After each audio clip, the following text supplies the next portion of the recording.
Anaingia ni zizi. Bwana apige kwa ndani. Mimi naenda ndani. Alikuwa alishanga kuunguza. Niguse mkono. Anakumbuka ni kwamba ingekuwa check. Walicheza penalti nyingi na kuwapa faida Simba. Anakosa nuru. Anapoteza amani.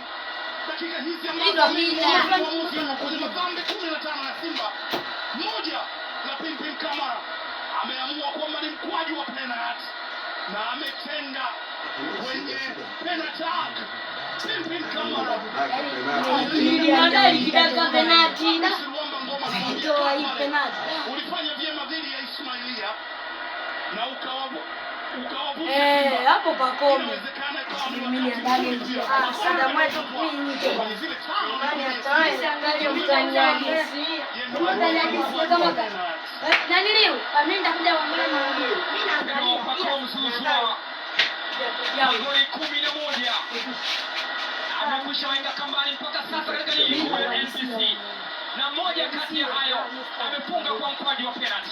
Hii inaweza kuwa ni penalti yake ya pili kufunga msimu huu na inaweza kuwa ni goli lake la 12 msimu huu, lakini kikwazo kwake ni Pimpin Musa Kamara. Si mara ya kwanza kucheza mikwaju ya penalti kwake, ameshafanya hivyo. Ni moja kati ya nyota ambao waliivusha Simba kutoka hatua ya robo finali kwenda nusu finali kombe la shirikisho.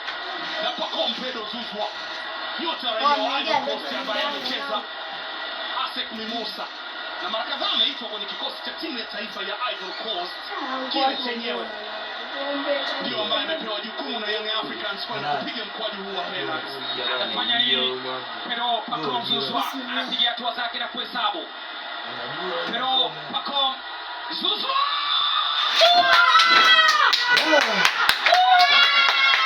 Fadhali.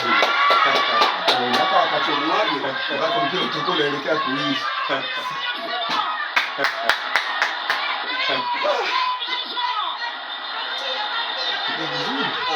Ile fundi. Paulinho.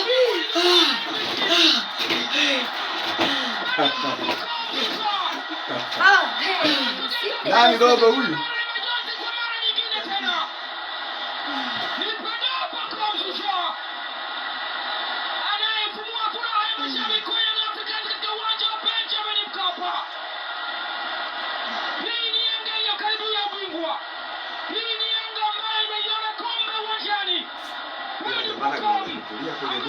Hebu angalia wewe.